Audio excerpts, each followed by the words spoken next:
Hello, Internet. Welcome to this week's In the Know episode.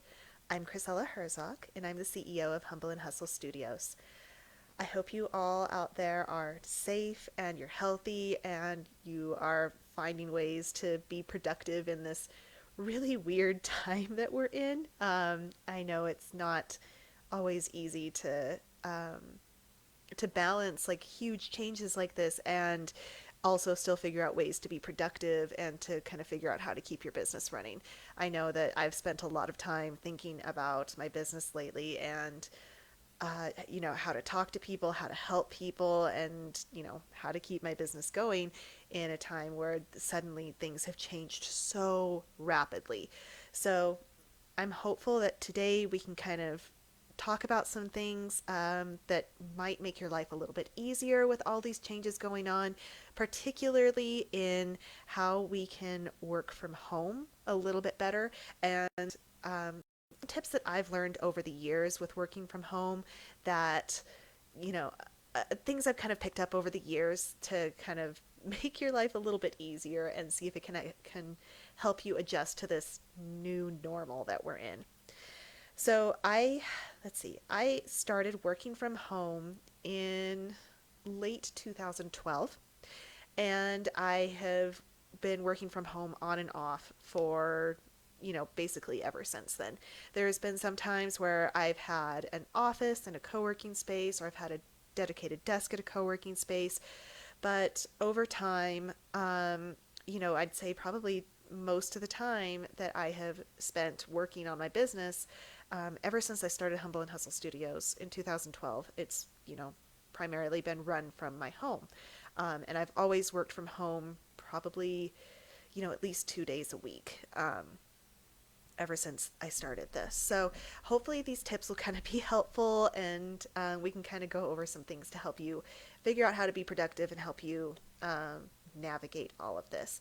I know there's been a lot of tips out there for about working from home, and this is coming a little bit late for everybody's work from home adventure now. So you've probably been working from home for a couple of weeks now, and you are probably going a little bit nuts if I can guess, because like the for me the first little while of working from home I was like, this is great, I'm having so much fun, I'm so productive, I'm not getting, like, I don't have to deal with distractions, I can just sit down and do stuff, I don't have to wear fancy clothes, I can just work in my sweatpants, I have food whenever I want. And then after a couple of weeks, that started getting really old. The sweatpants started, you know, the sweatpants started getting old. I started getting sick of those. I started just like grazing to eat when I was bored, and that started getting to be not a great situation. And so I realized I had to figure out some structure for working from home that I had to implement in my schedule to kind of figure out how to manage all of this and how to still be productive. So I'm going to kind of go over some of those tips today, and hopefully some of them will be helpful to you. So the first tip I can give you for working from home is try to find one dedicated place where you're working, where you go there and your mind goes into I'm at work mode. This is something I struggled with for a really long time. And it's partially because when I'm working from home, I usually have my two dogs with me, and they want me to work downstairs, and then they want me to work upstairs, and then they just, they're dogs. They just want to be with me, and they want to be with me on their schedule. So I started getting into this bad habit of where I would wake up and I would have my computer by my bed and I'd start working from bed, and then I'd go downstairs and I'd start working from my couch. And all the while that was happening, I had an office set aside that, if you're watching the video of this now, you can see the office behind me. I had this office set aside where it was dedicated to be my workspace, and it kind of ended up becoming a cluttered dumping ground instead of an actual office. So I have been taking the time over the past week or so. It's just been the past week because last week I was very, very sick. And in fact, I missed our Facebook Live video because I was at the doctor getting a COVID test. It came back negative. Yay! But I was very sick, and so I'm just starting to get back into this, work from home sort of thing, swing of thing again this week. And so what I've been spending some time doing is cleaning up my office. You can still see, if you're watching the video, there's some clutter still in the background. But, now I'm starting to get back into that habit of I have the one place to work from. And so when I come into the office, my mind is in work mode. Just like if I go into my desk, or if I went to my office at a co-working space, I'd sit down and my brain would be in the mode of it's time to work, rather than because what was happening before is I would be sitting on the couch, to eat dinner or to spend time with my family, and um, my brain wouldn't be in that mindset. It would be in the mindset of it's time to still work, because that's what I was doing from my couch for most of the day, is I was working there. And so it would end up that I would just never stop working, and it became this really unhealthy cycle where I'd sit down to work on the couch, because that was where I'd gotten into the habit of working from, and it didn't matter what time of day it was, I would just be sitting there working. And there was no disconnect from me, so I was always working. And I ended up getting pretty burnt out last year with everything. And I do think that that cycle that I got myself into is one of those reasons. Excuse me. So try very hard to have one dedicated place where you're working. Try to keep it if you can. I know not everybody can do this, especially right now with, you know, shelter in place, stay at home sort of things, where we're, not really in control of our environments. If you can, try to find one dedicated place that is away from all of your other living areas, and make that your place where you're going to actually work. That's the place where you walk in there and your brain is in your work mode. You walk out and your brain is not in work mode. Just the same way that you walk into your office and your brain is in work mode, you leave the office and it's the end of the day and you're done with work. Try to set up those same sort of structures, those same sort of environments within your home if you can. If you can do this where you have one dedicated area for work, and you're a solopreneur, you don't have a place outside of your office where you're working at all, then you actually can qualify for tax credits for a home-based office. Um, Now it's important that you don't qualify for this if you're paying for an office space somewhere else. But if you set up like one room, one area in your home where you work, and that is your dedicated place to work, not only is it better for you mentally and healthier for you, you also get those tax credits. So try to take advantage of that there. The next tip that I have for you is, once you have that dedicated place, keep it tidy. You wouldn't go into your office at work and let your desk be a mess, right? Because that's your work environment, and you're trying to be courteous of your coworkers, and you don't want to look like a slob, and also you work better when your desk is tidy. Bring that same environment to your workspace at home. Try to keep that area in your home clean and tidy. This is another area where I didn't take that advice for a really long time, and like I mentioned, I let my office kind of get a little bit cluttered, and I'm still dealing with that. But I have found, just like in the little bit of tidying up that I've been able to do over this past week, that I come into the office and I sit down and I feel so much better in my workspace. Just the change there has been really dramatic. And you will be able to focus a lot better if you aren't surrounded by clutter, if you aren't surrounded by mess. It's really easy to just think, oh, it doesn't matter. Nobody's going to see, unless you have a video call, of course. Nobody's going to see. It's my home. It's not that big of a deal. Really do try to keep it tidy. It'll be a lot better for your health. It'll be a lot better for your focus. And it'll help you, again, get into that mindset of, I walk into this space and this is my workspace. My last tip here for your workspace is, if you can, try to set up your dedicated workspace away from the kitchen, because it makes it a lot more difficult to kind of get up and start grazing through the kitchen when you're bored. Um, yeah, that's it. Like I said, that's not easy. That's not possible for everybody right now. But if it's possible, try to set it up away from the kitchen, because then you actually have to like make that mental disconnect to leave your space, go get food, and then come back. Um, in your space, if you can hook up to Ethernet, you're going to have a lot better internet connection.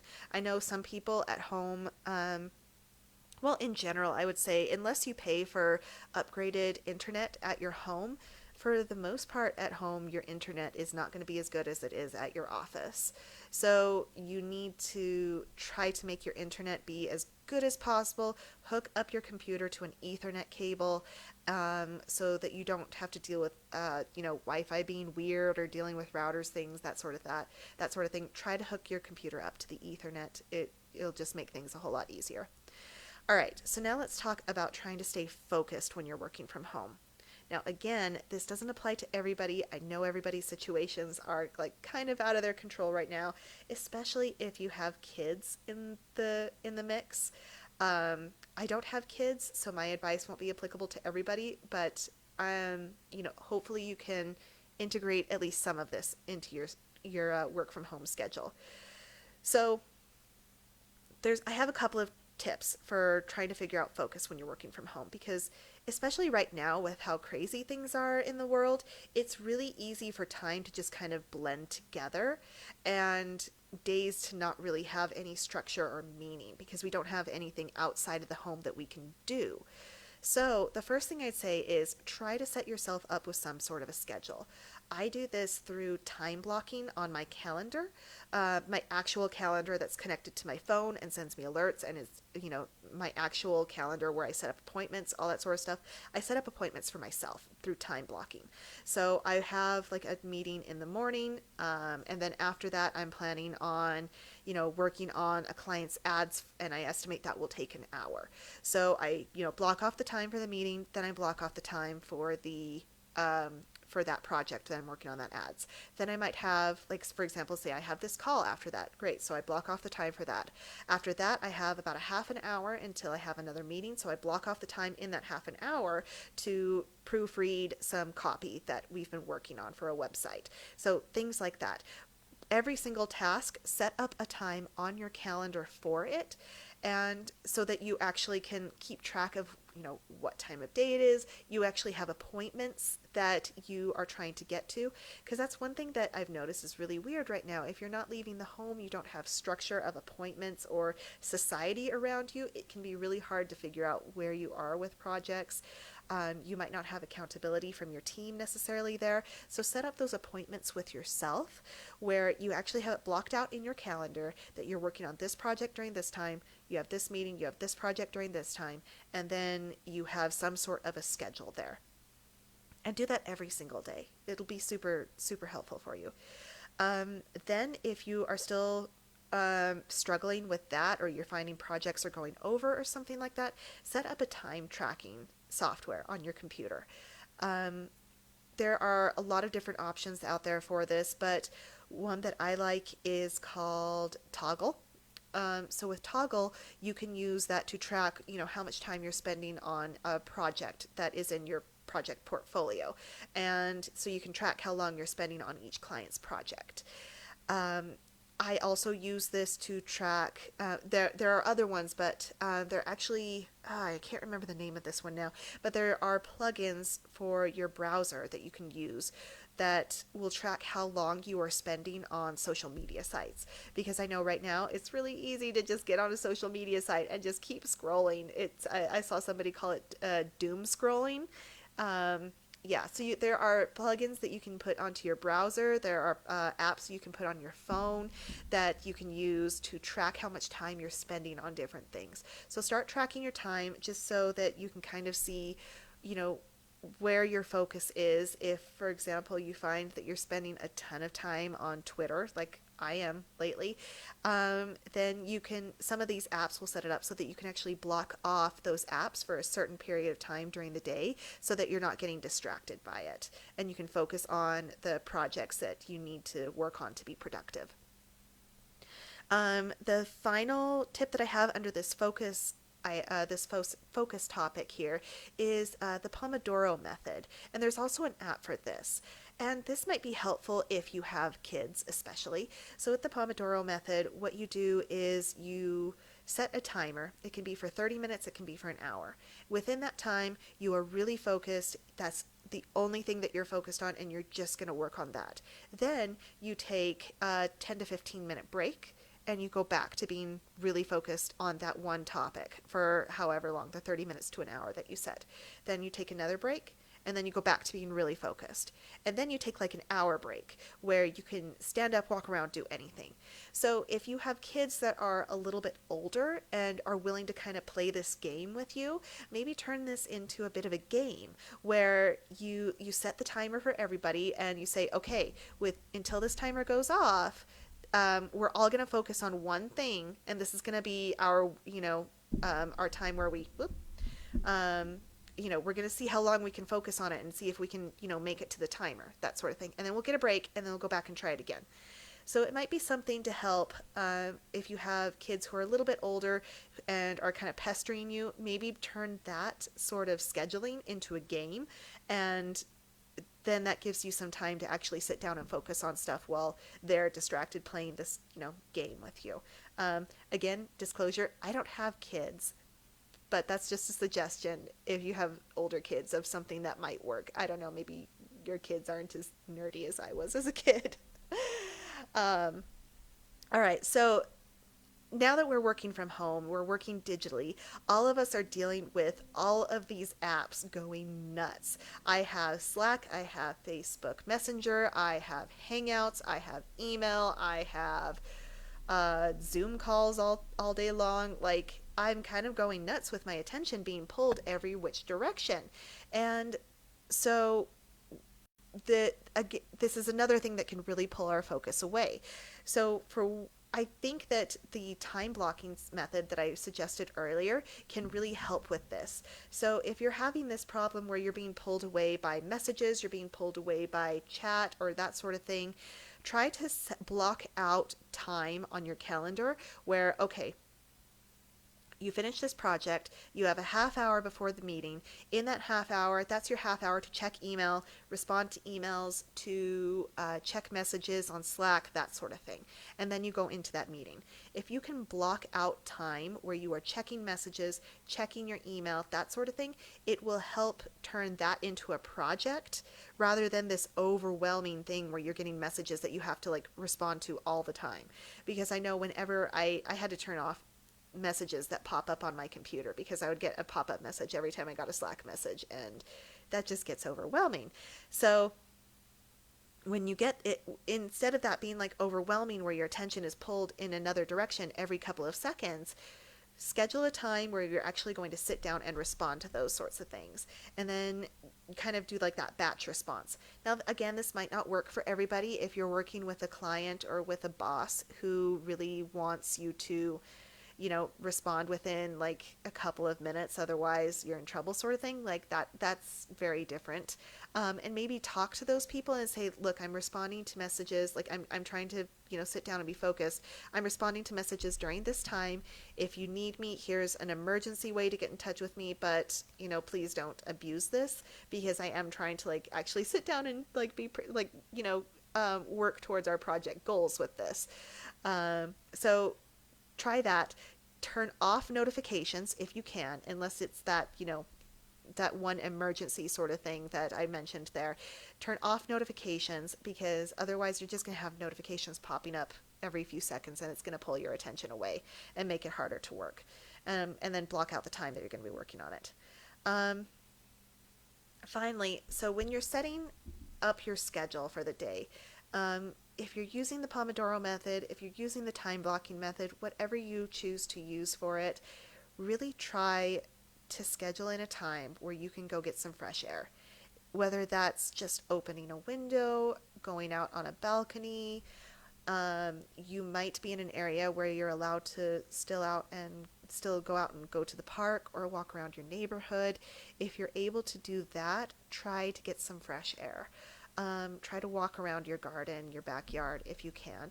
Just try to get a little bit of activity, a little bit of fresh air, because right now our lives are really kind of, like I said, like we don't have the societal schedule that we normally have around us. We have the one sort of environment that we're stuck to. So try to break that up with some fresh air, some sunshine. The sunshine, just the fresh air, all of that will help you feel a little bit better. I know for me, like for a while, one of my desks that I usually do my videos from doesn't really have access to a window because it's on the middle of a floor. So we don't have access to a window. And so I really struggled with it for a while. And what I had to do is I found that I had to schedule times throughout the day where I would just, go downstairs, go outside, and take a walk around outside, no matter what the weather was. Um, because I found that I could not focus for long periods of time without the sunshine, without that natural light. It really, really affected me to not have that. And when you're working from home, if you have the windows closed and maybe this time of year you don't have your air conditioner or your heat running regularly, or you have the door closed to your office, you know, if you don't have airflow in your house, you could have CO2 building up in your house somewhat. Um, and that can start to bother you and affect your thinking as well. So open up a window, get some fresh air in, and just try to breathe in that nice fresh air.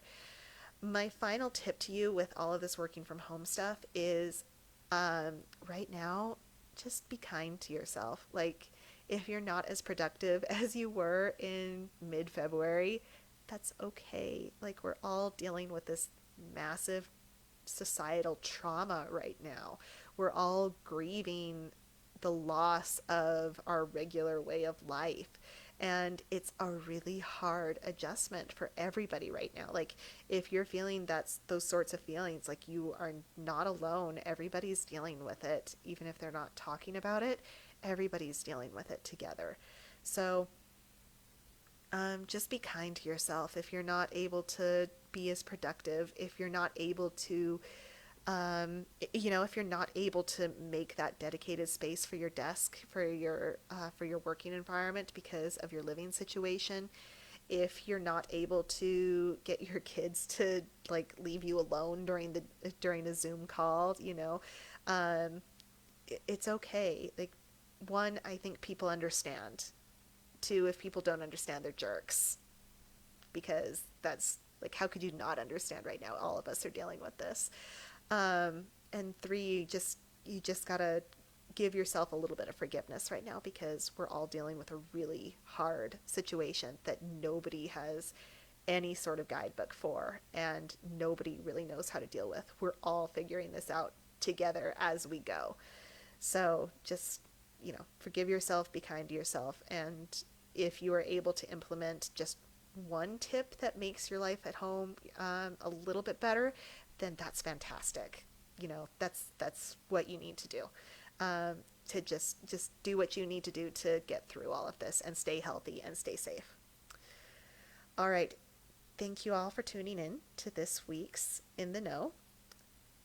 I hope that some of these tips were helpful. I'm going to be coming out with like a PDF, a downloadable thing with some more tips and tricks for working from home that I hope you'll find helpful. I've kind of been putting it together with a colleague and trying to think up some ideas. So if you have any tips that you have used that you would like to see included in that, let me know, because we're all, like I said, we're all trying to figure this out together right now. So if you have any tips for working from home that have worked really well for you, if you have any questions about working from home, or you're stuck with something and need ideas, put it in the comments and let's talk about it together. Let's, we're all navigating this together, so let's try and help each other out. All right. Thank you, Internet. I'll see you next week.